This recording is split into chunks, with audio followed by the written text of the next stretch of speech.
Tout-Puissant,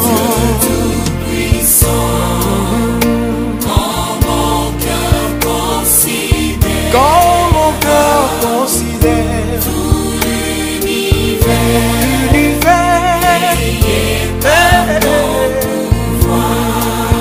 le ciel d'azur,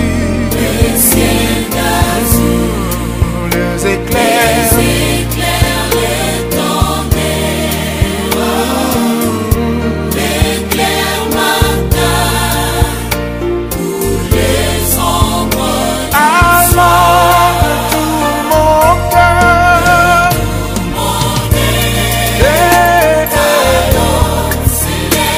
s'élève un chant pour toi, mon roi.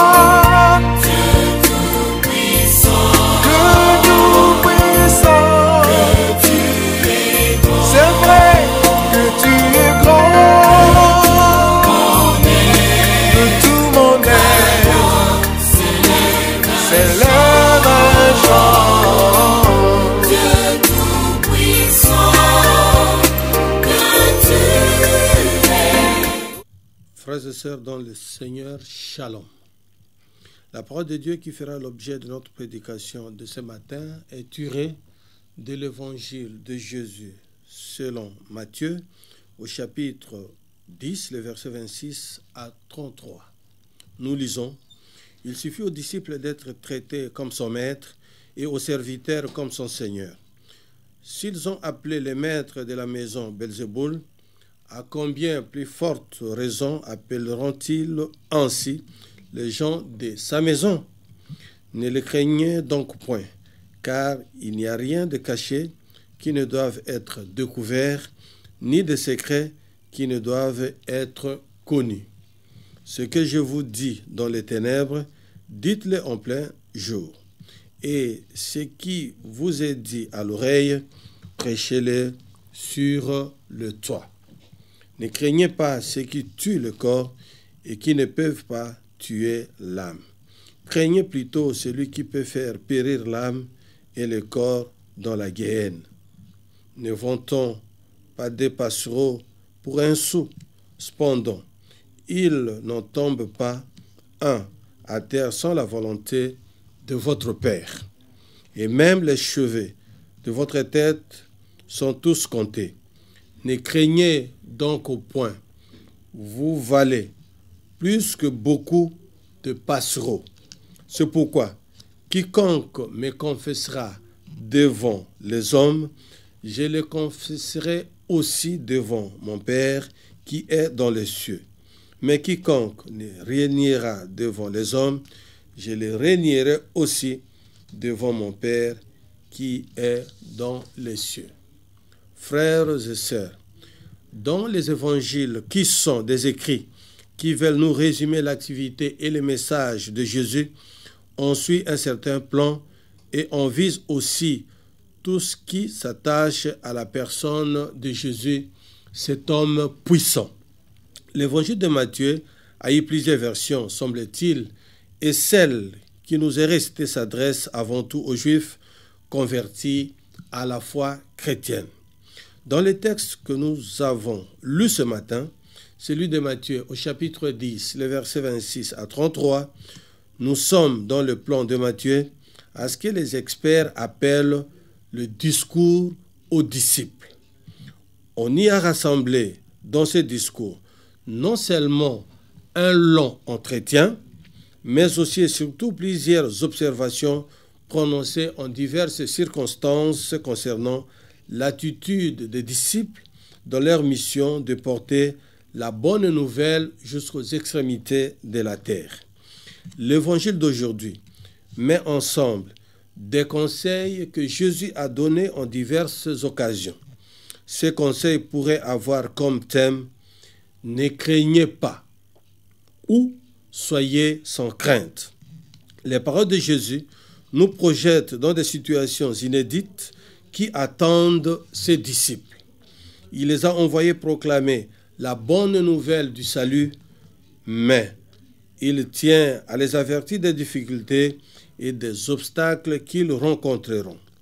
Notez, les disciples n'est pas plus que le maître, dit Jésus. Luc chapitre 6, verset 40. De cet extrait de l'Évangile, 3 leçons à partager ce matin. Première leçon, faire confiance à ce qui ne se voit pas. Deuxième leçon, pas de crainte de notre Dieu. Et enfin, troisième leçon, application pour les disciples aujourd'hui. Première leçon, faire confiance à ce qui ne se voit pas. En ce qui concerne les disciples, les paroles de Jésus invitent à faire confiance et ce qui est en eux comme don de Dieu, le Saint-Esprit.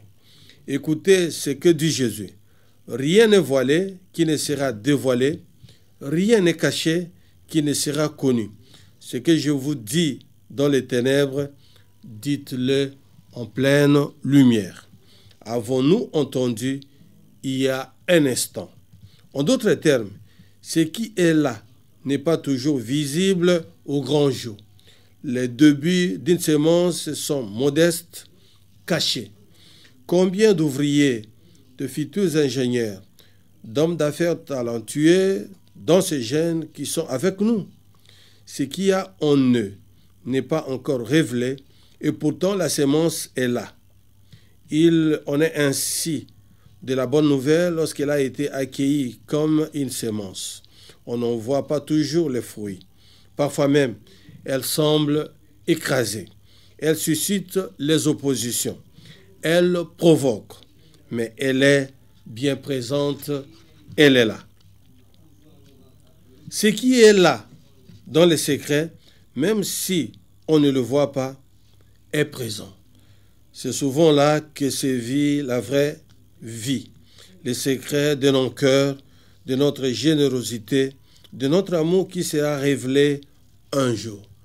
Ne craignez pas, dit Jésus, d'aimer, de s'aimer de belles choses. Ayez confiance. La confiance, la foi, chasse la crainte. Cela sera révélé autour de vous. Cela se verra un jour ou l'autre. On pourrait en témoigner pour plusieurs d'entre nous par rapport à nos parents.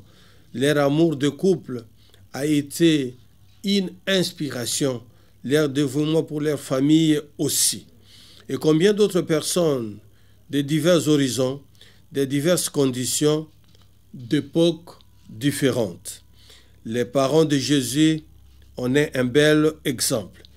Ils ont simplement été eux-mêmes des personnes choisies par Dieu pour être les parents de son Fils, des personnes attentives, des personnes présentes jusqu'à la fin. Deuxième leçon, pas de crainte de notre Dieu. Dans cet univers changeant et instable, il y a un roc solide. Le Seigneur, notre Dieu, est le rocher sur lequel on peut s'appuyer en tout temps. Comme le prophète Jérémie, persécuté, dont fait état le livre de Jérémie au chapitre 20, les versets 10 à 13, où nous pouvons dire « Le Seigneur est avec moi, tel un guerrier redoutable. » Après nous avoir permis de regarder ce qu'il y a en nous avec confiance, n'ayez pas peur de Jésus, nous tournons maintenant vers Dieu lui-même.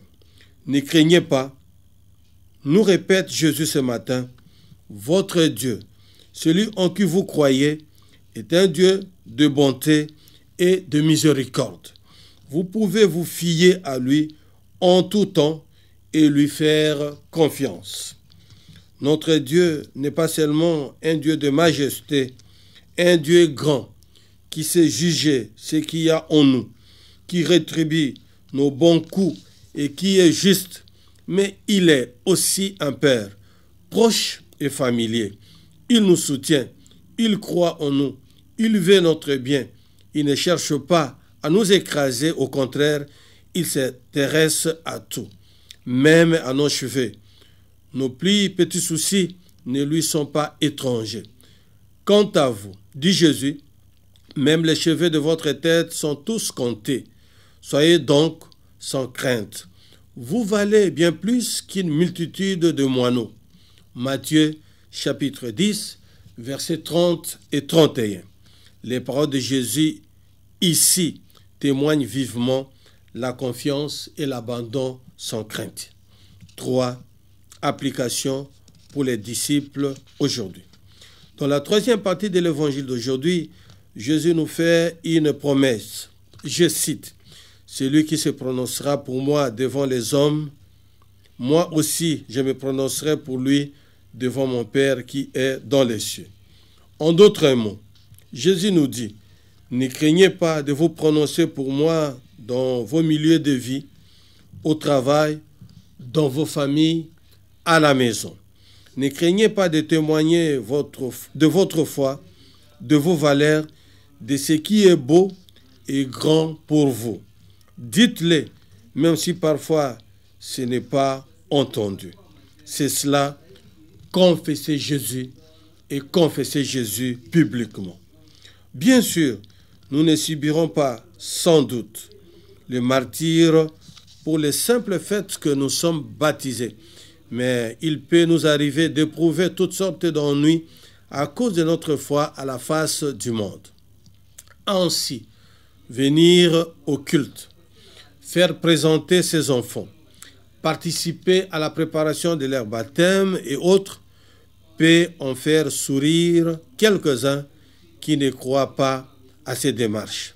Sans verser dans les affectations de montrer des qualités spectaculaires, n'ayons pas peur de montrer que nous sommes chrétiens et heureux de l'être. C'est mon souhait le plus cher, c'est mon souhait le plus ardent. Prions le Seigneur. Seigneur, fais que cette prédication nous rende plus forts, plus accueillants et plus heureux d'être disciples de Jésus. En ton nom, Dieu, Père, Fils, Saint-Esprit, nous avons prié. Soyez bénis par cette prédication au nom puissant et glorieux de notre Seigneur et Sauveur Jésus-Christ.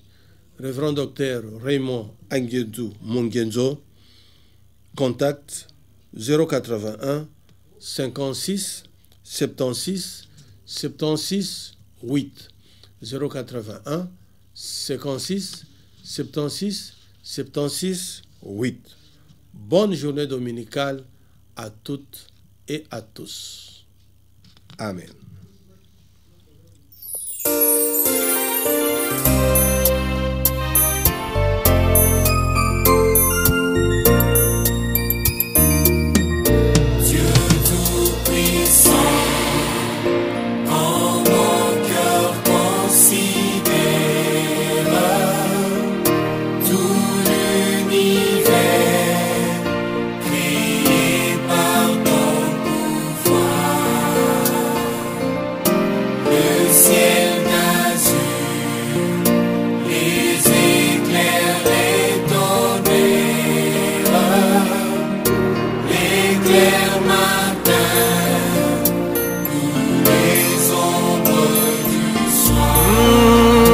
Tout-puissant,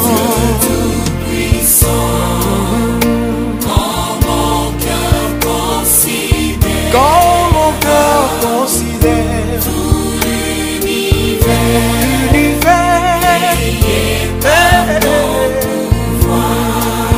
le ciel d'azur.